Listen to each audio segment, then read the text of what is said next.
ndax dangaa bëgg a taaru ndax dangaa bëgg a xam lu baax fan la nekk topp ñu ba vidéo bi di jeex.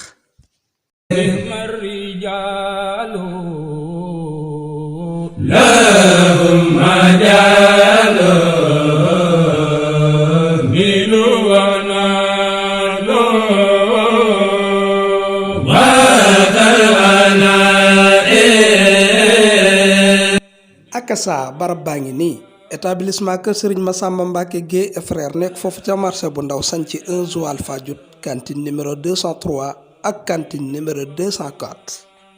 dañ fay jaay mboolem xeetu tissu yi barab la boo xam ne ku fa dugg incha allahu soo fa dee génn xol bu sedd guy ngay génne.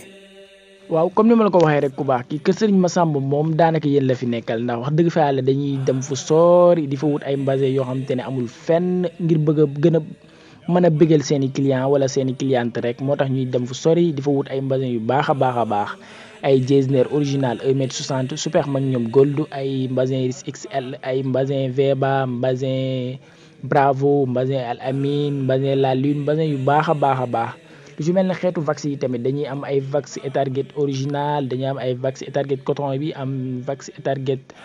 antique bi vax yu bare daal lu ci mel ne voile brodé xeetu voile brodé boo leen munti xalaat rek boo leen ñëwee da ngeen ko fekk kër Serigne Massamba képp ku ci am xew nag ba doxantu ba ñëw kër Serigne Massamba rek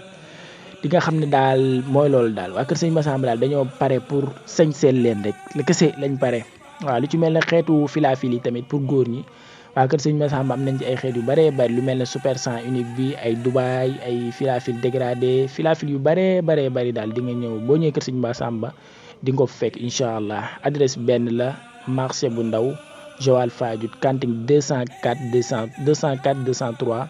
boo ñëwee di nga fa fekk général ba Mass Guèye wala Khadim Guèye Dame Mbacké. Mass Guèye nga mën koo woo ci 77 350 99 32 wala nga woo ko ci numéro bi 76 319 59 46 wala nga woo Khadim Guèye Dame Mbacké ci 77 404 12 10. wala 76 019 04 24. établissement kër Serigne Massamba Mbacké Guèye et frères di jaay mboolem xeeti tissu nekk fecc marché bu ndaw 1 Joal Fadiouth cantine 203 ak 204.